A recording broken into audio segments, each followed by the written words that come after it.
Hello, everybody, and welcome to another horrific review. And welcome to my strange camera lighting. I did wipe the lens. I think it's just the ambient lights messing up here. So apologies for the really. God, it looks bad, doesn't it? Oh my god. Anyway, I think it's just appropriate we have bad lighting to go with this absolutely terrible movie. So we're talking about Evil Dead 2. This is a 90s special. Like the first Evil Dead was so 80s it's hurt. This is so 90s it hurts. It's just got all the tropes. Well, more it's definitely that transition period because it's got some of the hokey effects and then it's got the like updated lighting and stuff and the strange god, how do you describe it?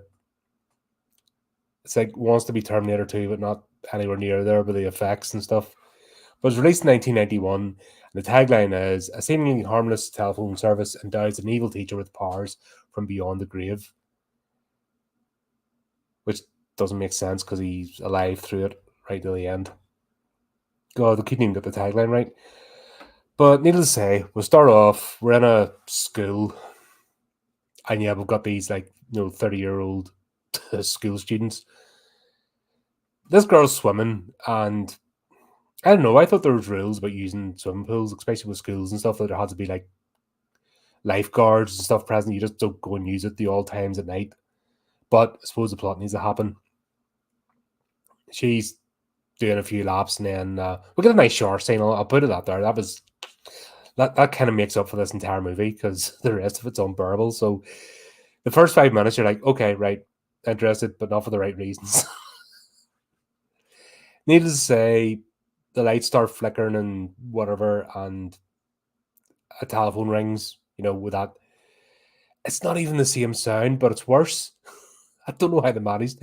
Like the telephone sound in the first 976 Evil was awful, and they've actually managed to make it worse, which is well done, yous. That's all I can say is well done. You actually made a bad trope even worse. Needless to say, phone rings, she doesn't answer it, and then the lights start flickering, so she starts freaking out. And then we've got the hokiest serial killer on the planet. I mean, full 3-piece suit, like the half, that half coat, half cape thing. That was like a 90s sort of 80s throwback. And he just comes in, he's like, ha ha! And she's like, ah, and runs. Now, it turns out this is the university dean, so this is a university, I think. It's hard to tell, it all looks the same. So she doesn't recognize him for a start.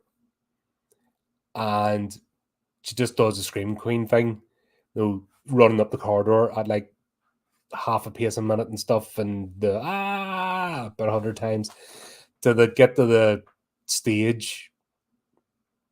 And it turns out they're quite conveniently having a performance production of Faust, because has to fit in with the theme, and they've got the whole stage set up as if it's the gates of hell, and they've got flames. I guess it's a friggin' school production or university production, but whatever. But they've got flames coming up and stuff, and you're just like, what the hell is this?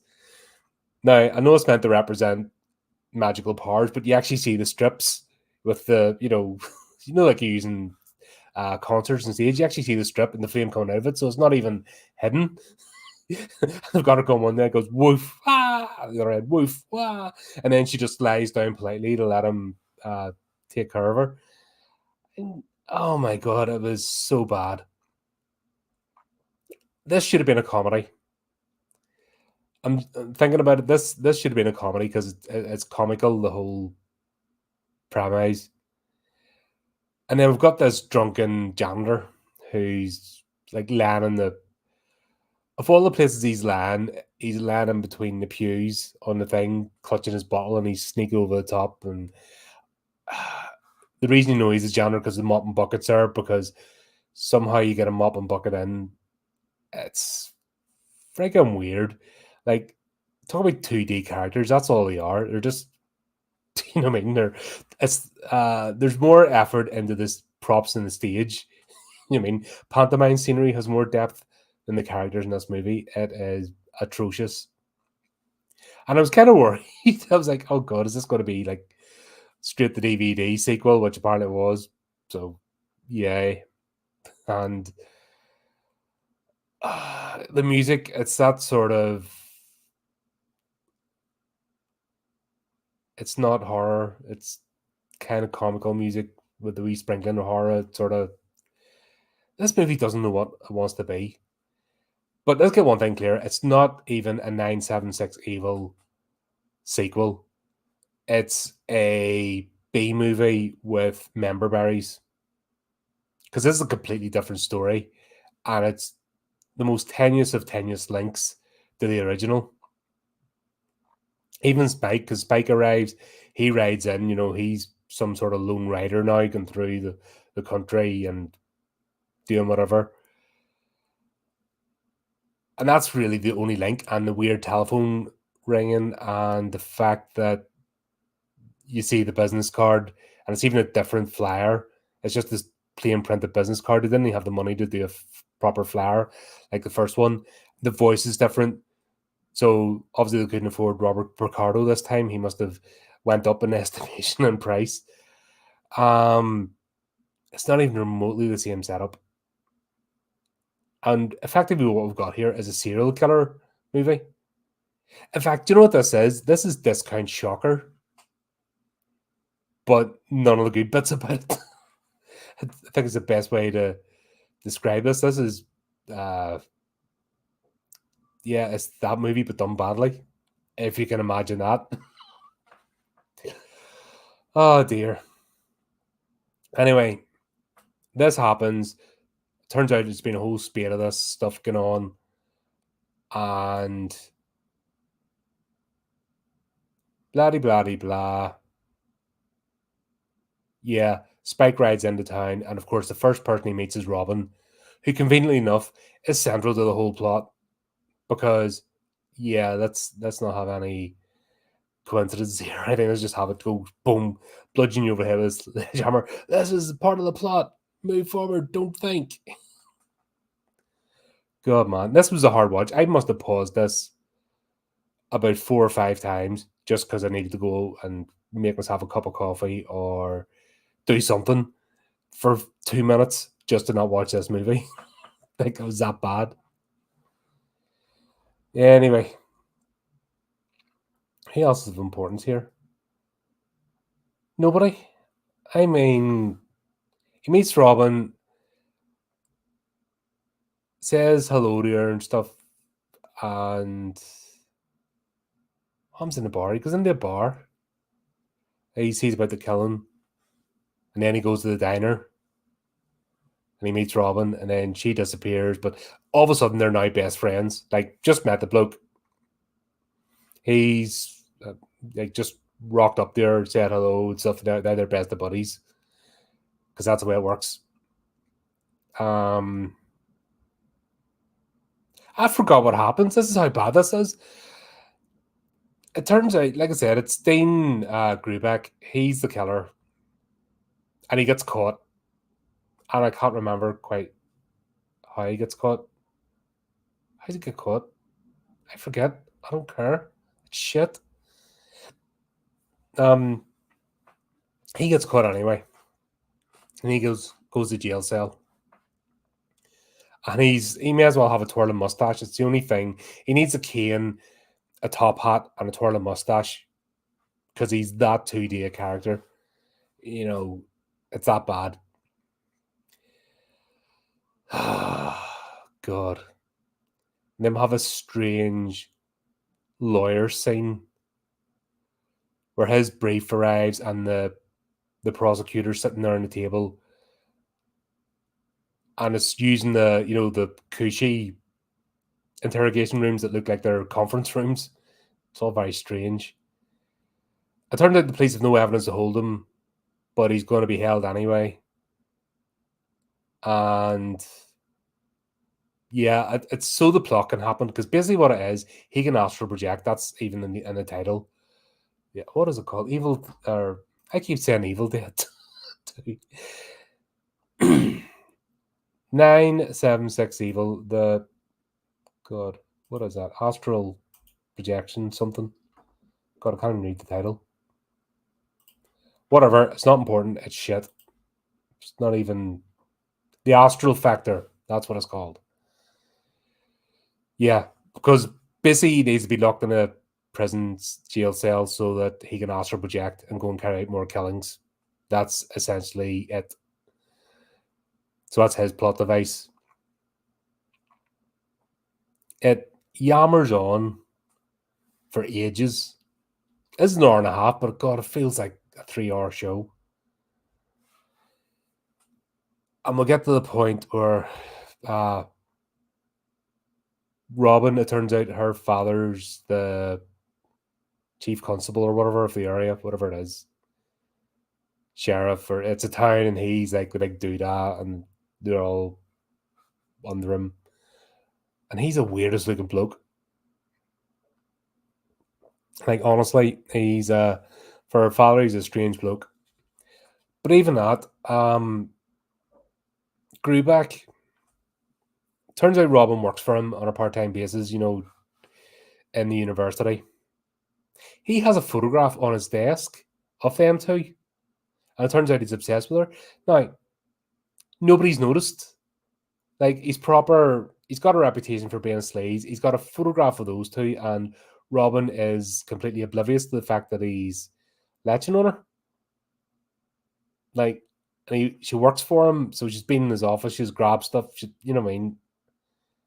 Fucking dumb. Spike, by the way. He's a bit more of a story arc than the first one, but he's really a plot device. He just turns up and he says random stuff, and it's all about Robin. And to be honest, she's not much either. She's nice to look at, but she's nothing, you know, there's nothing there in terms of character. So they start investigating, blah, blah, blah, and how this phone number's evil. And it's not even the same way. Do you know why at least we got with Hoax, that we saw him getting you know, he made the pact and he's getting basically transformed into a demon, taking over. Nonetheless, with Grubeck, he's just doing what he does. He revels on it. And oh, yeah, his one phone calls to the hotline. And yeah, that's how he gets told the astral project. He could have done that from the start and then been on other places and had alibis. I don't know. Needless to say, this meanders on until Robin and her friend are sitting watching TV. And they're watching Night of the Living Dead. And Robin's acting as if, oh, scary, worry, oh, change the channel. And this is supposed to be like in the summer. And then they switch it over to Wonderful Life. And they're flicking between the two. Oh, change the channel. You know where it's going. And this is where I'm saying it's like shocker, because next thing you know, her friend, she goes out to make popcorn, and at that time, her friend is transported into the TV in the middle of a Wonderful Life. And then they all turn into zombies and kill her, and Robin gets framed for it. Because, yeah, why not?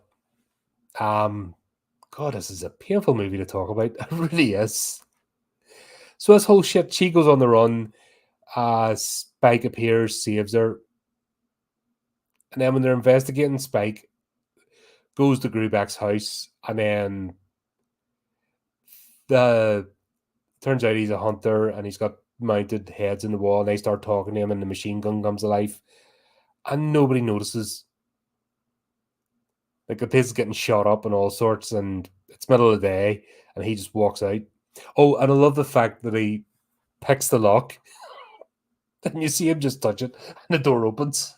Like, he doesn't even put it inside. He just touches the thing to lock, and the door like is already opened, and he, oh god, this is shit.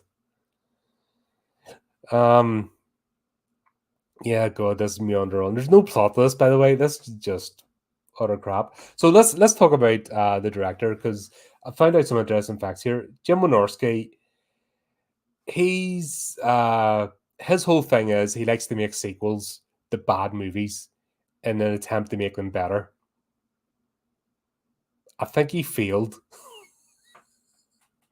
But that's his thing. He likes to make sequels to movies and attempt to improve on them. And his requisite is they have to be bad movies. So he got that part. Like 976 Evil is a bad movie. It's worth a giggle, but it's nothing. And then when he went to make it, they gave him the script and he didn't like it, and he said this was a bad experience for him. I thought when you go to do these sort of things, you have the script already. I thought the script would be the first thing, because what it sounds like is the typical Hollywood. Somebody submitted the script, they've got it, and they needed to use it, so they've shoehorned it into the franchise, made a couple of changes. So this was a completely different movie. And if I'm honest with you, if they'd removed the 976 Evil part from this and just made it about astral projection, a serial killer that could astral project, this might have been a better movie. And in fact, Grubeck becoming some sort of ghost or phantom, it could have been its own franchise instead of being shoehorned into this one. So I think they missed a trick there. Like, for all God, I couldn't get any budget information, but I don't think this was an expensive movie to make. And yeah, they had just done that and not tied it to the first movie in one shape or another, this might have been okay. And just had a bit of a plot.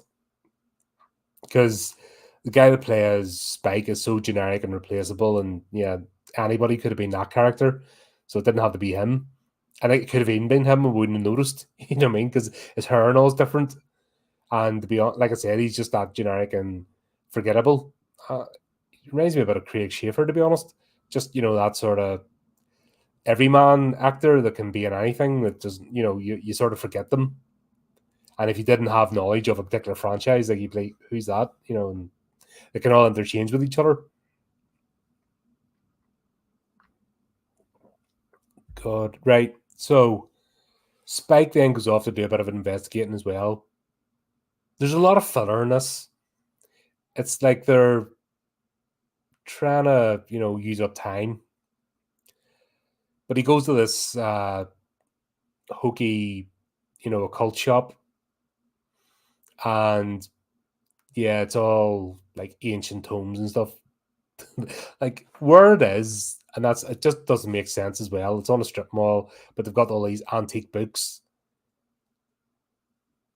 And it's like, yeah, you don't belong here. You should be in like in one of them artisan areas of town, not in a strip mall. But I'm guessing that need to happen. And honestly, this once again, the set, there's more effort in the set for this and the stage than the rest of this movie combined. So did they blow all their budget on the set pieces and all their creative effort because the rest of it looks terrible? But we'll have Bridget Nelson in this. And it turns out, another fun fact, that the reason she's in this movie is because her and the director played a game of pool and had a bet. And if he won the bet, she would star in his movie. If she won the bet, he would put on a French maid's outfit and clean her house. And he won, so she's in this movie. I think it would have been less embarrassing if he had went and cleaned her house in a French maid's outfit and filmed that. That would have at least had comedy value and might have done him better reputation wise than this shit. But say the V, it's all in the universe's funny ways of taking us down random holes, isn't it? Yeah. So she's this kooky.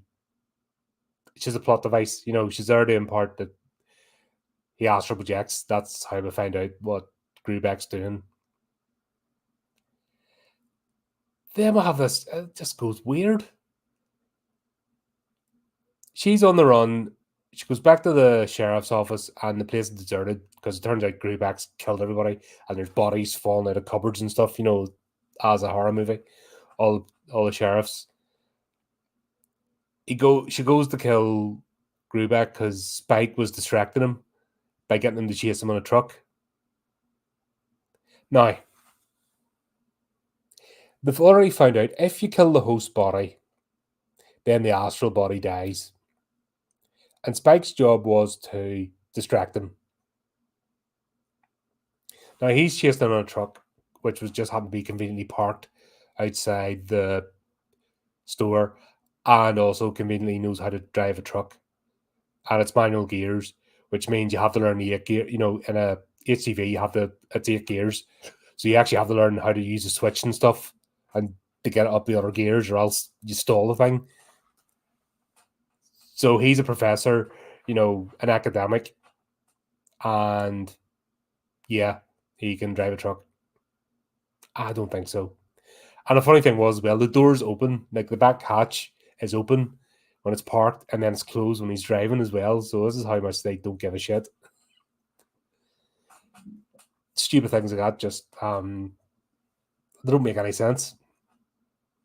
He drove off, did not have enough petrol that he could reverse again, so he closed the hatch. So they haven't taken off with it, and then it's perfectly closed. But yeah, Spike sacrifices himself when that wasn't his purpose. His bike could easily outrun the truck, as we saw. So all he had to do was keep him going for the length of time until Bridget put a couple of bullets into Grubeck's body.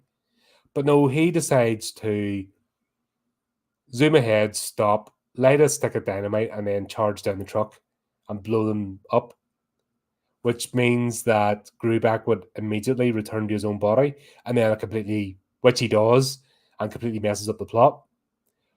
But on the other hand, then he becomes astral projected. So we've got this whole part of a plot that absolutely did not need to happen, just so Spike could have the hero moment before he disappeared up into the stars, and so Grubeck's body could be found off the edge of a cliff, so that the police could think that she did it, because then they arrest her for his murder. And then the phone rings at the end, you know, wah, wah, you know, that's it, sort of shit. God, this was crap. And I don't think there's any more of them. And I'm not doing any more if there are, because fuck that. That was hard. That was a proper painful movie to watch. I mean, I've watched better movies that were bad while I was sleep deprived and was able to get through them. This was a struggle because it had no business being a movie, and it definitely had no business being a sequel to anything. So there you go. There was that. I watched it so you didn't have to. But if you want to check it out, links in the description if you really feel the need. But let me know what you think. Do you disagree? Did you really love this? Is this the bestest movie ever and I'm just horribly wrong? Let me know in the comments. But until then, keep up to the channel, do the type of clicking things. Until next time, keep it creepy, keep it horrific.